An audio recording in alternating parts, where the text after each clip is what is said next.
5 राज्यों में विधानसभा चुनाव की काउंटिंग जारी। बंगाल में टीएमसी के हाथ से जाती दिख रही सत्ता। तमिलनाडु में टीवीके को एक तरफा बढ़त। पश्चिम बंगाल में मतगणना के बीच ममता बनर्जी ने किया जीत का दावा। कहा, अंतिम राउंड में हम ही जीतेंगे। पार्टी कार्यकर्ताओं को काउंटिंग सेंटर पर रहने का दिया निर्देश। आज शाम 6:30 बजे बीजेपी मुख्यालय पहुंचेंगे पीएम मोदी। कार्यकर्ताओं को करेंगे संबोधित। मतगणना के बीच बीजेपी मुख्यालय पर जश्न। बंगाल चुनाव को लेकर आरजेडी नेता मृत्युंजय तिवारी का बड़ा बयान। कहा, बंगाल में बीजेपी सरकार बनाती है तो फिर ये लोकतंत्र के लिए चिंता का विषय है। पूरे विपक्ष को लेना होगा कोई बड़ा फैसला।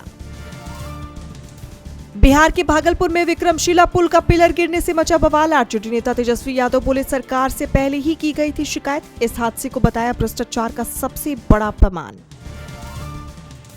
यूपी के कई जिलों में स्मार्ट मीटर को लेकर मचा बवाल। लोगों ने मीटर के खिलाफ किया विरोध प्रदर्शन। जन आक्रोश के बीच सरकार ने मीटर के इंस्टॉलेशन पर लगाई रोक।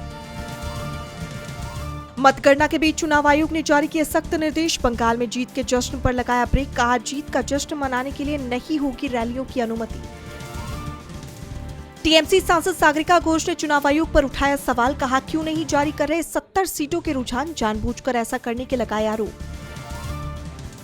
केरल में यूडीएफ को भारी बढ़त। कांग्रेस नेताओं ने केक काटकर जीत का मनाया जश्न। शाम 4 बजे प्रेस कॉन्फ्रेंस करेगी पार्टी।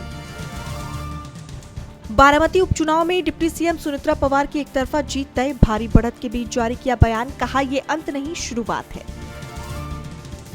हॉर्मुज स्ट्रेट में फिर बढ़ा तनाव। कुछ ही घंटों में 2 जहाजों पर हुआ हमला। तेल टैंकर को अज्ञात प्रोजेक्टाइल से बनाया गया निशाना। अमेरिकी सेना ने जब्त किए गए ईरानी जहाज टुस्का को अब पाकिस्तान को सौंपा। क्रू मेंबर्स के साथ वापस ईरान भेजा जाएगा जहाज। 21 अप्रैल को चीन से लौटते हुए पकड़ा गया था जहाज। नेपाल में बालिन सरकार का बड़ा फैसला। 1500 से ज्यादा सरकारी नियुक्तियों को किया रद्द। राष्ट्रपति पोडाल ने अध्यादेश जारी कर 26 मार्च से पहले की सभी नियुक्तियों को समाप्त करने का दिया था आदेश। कैलाश मानसरोवर यात्रा पर नेपाल सरकार का बड़ा बयान। पीएम बालिन शाह बोले, लिपुलेख से मानसरोवर ना जाए भारतीय यात्री, ये हमारा इलाका। भारत ने दिया करारा जवाब। कहा, बेबुनियाद है ये दावे। अटलांटिक महासागर में एक क्रूज शिप पर हंटा वायरस संक्रमण का मामला सामने आया। 3 लोगों की गई जान। WHO ने कहा, हंटा वायरस से हो सकती है सांस लेने की गंभीर बीमारी। पश्चिम एशिया में तनाव के बावजूद भारत में विनिर्माण गतिविधियों में तेजी जारी। अप्रैल में 54.7 पर पहुंचा पीएमआई। मार्च में 53.9 पर था आंकड़ा। जमैका में भारत की सॉफ्ट पावर। विदेश मंत्री जयशंकर ने भेंट किया इलेक्ट्रॉनिक स्कोरबोर्ड। पीएम होलनेस से की मुलाकात। आईपीएल में आज मुंबई इंडियंस और लखनऊ सुपर जायंट्स के बीच होगा महामुकाबला। शाम 7:30 बजे मुंबई के वानखेड़े स्टेडियम में भिड़ेंगी दोनों टीमें। प्रेगनेंसी के बीच संभावना सेठ ने शेयर किया मजेदार वीडियो। जमकर किया डांस। गुरु रंधावा के गाने के साथ मनाया जश्न।